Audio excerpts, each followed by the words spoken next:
नमस्कार, स्वागत है आप सभी का। मैं हूं आपके साथ नम्रता चौधरी। ईरान और इजराइल के बीच जंग लगातार जारी है। अंदाजा आप इसी से लगा सकते हैं कि दोनों तरफ से मिसाइलें दागी जा रही हैं, एक दूसरे को नुकसान पहुंचाने की पूरी कोशिश की जा रही है। एक तरफ इजराइल खामेनेई को मारने की कसम खा चुका है, मोसाद लगातार ऑपरेशन की तैयारी कर रहा है, और दूसरी तरफ खामेनेई जो कि ईरान के सुप्रीम लीडर हैं, वो भी इस बात को जानते हुए अपने पूरे परिवार को बाहर की तरफ सेटल कर चुके हैं।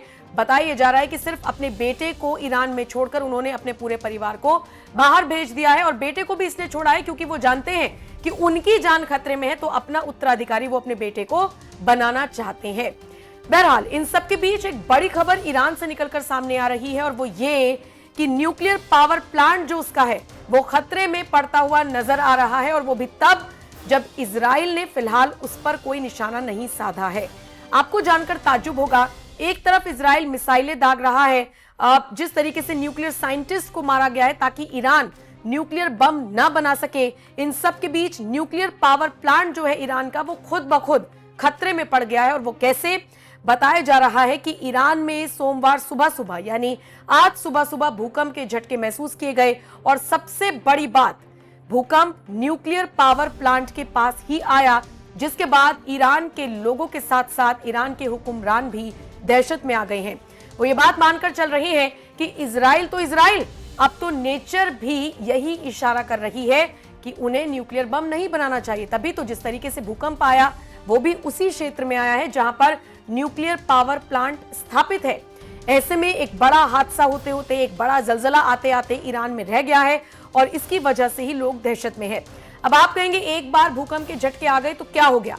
एक बार नहीं आए हैं, पिछले काफी वक्त से ईरान में भूकंप के झटके महसूस किए जा रहे हैं, और खासकर बीते एक हफ्ते से।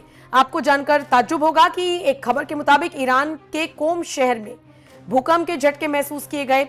2.5 रिक्टर पैमाने पर इसकी तीव्रता नापी गई है, बहुत ज्यादा नहीं है, लेकिन दक्षिण पूर्वी प्रांत सिस्तान और बलूचिस्तान में, यानी कि पाकिस्तान वाले जो कुछ इलाके हैं ईरान से पहले, वहां पर भी भूकंप आया था, और उनकी तीव्रता 4.3 थी। यानी ईरान भी और ईरान के लोग भी इस वक्त दहशत में हैं कि कहीं कोई बड़ा भूकंप का झटका आगे आकर उनके प्लांट को बर्बाद ना कर दे। बहरहाल ये तो भूकंप की बात हुई, जिस तरीके से झटके महसूस किए जा रहे हैं, ईरान के लोगों को डर है कि कोई बड़ा जलजला ना आ जाए। लेकिन इन सब के बीच आप देख रहे हैं कैसे इजराइल ने ईरान के खिलाफ ऑपरेशन राइजिंग लॉयन शुरू किया है। इसमें ईरान के परमाणु, मिसाइल और सैन्य ठिकानों को निशाना बनाया जा रहा है, उन्हें खत्म करने की कोशिश की जा रही है। न्यूक्लियर साइंटिस्ट को उनके परिवारों समेत इजराइल की तरफ से तबाह किया गया है। और सबसे बड़ी बात, जो लोग मुगालते में है कि इजराइल ईरान को मार रहा है, उनके लिए मैं बता दूं कि सबसे पहले जिस तरीके से इजराइल और हमास की जंग शुरू हुई, उसका बदला लेने के लिए ईरान ने इजराइल पर अटैक किया था पिछले साल अक्टूबर के महीने में। ये वही जवाबी कार्रवाई है जो इजराइल की तरफ से दी जा रही है, और इसीलिए दोनों देश अब वॉर की स्थिति में नजर आ रही हैं। बहरहाल इन सब के बीच जिस तरीके से ये कार्रवाई ईरान को लेकर हो रही है, इजराइल के प्रधानमंत्री, या कह लीजिए इजराइल के प्रधानमंत्री का कार्यालय लगातार प्रतिक्रियाएं दे रहा है। नेतन्याहू के हवाले से एक बयान जारी किया गया है, जिसमें कहा गया है कि ईरान को नागरिकों, महिलाओं, बच्चों की हत्या के लिए बहुत भारी कीमत चुकानी होगी, जिसे उसने जानबूझकर अंजाम दिया। हम अपने उद्देश्यों को प्राप्त करेंगे और हम उन पर पूरी ताकत से हमला करेंगे। यहां तक कि जो सुप्रीम लीडर है खामेनेई, उन्हें भी मार गिराने की तैयारी, उनका भी डेथ वारंट इजराइल की तरफ से तैयार कर लिया गया है। बहरहाल जो तस्वीरें ईरान और इजराइल की सामने आ रही हैं, उन तस्वीरों के साथ मैं आपको छोड़कर जा रही हूं। बाकी जिस तरीके से भूकंप के झटके महसूस किए गए हैं, स्पेशली वहां पर जहां पर ईरान का न्यूक्लियर पावर प्लांट है और ईरान के लोग अब दहशत में जी रहे हैं, उसे लेकर आपका क्या कुछ कहना है? अपनी राय हमें कमेंट कर जरूर बताइएगा।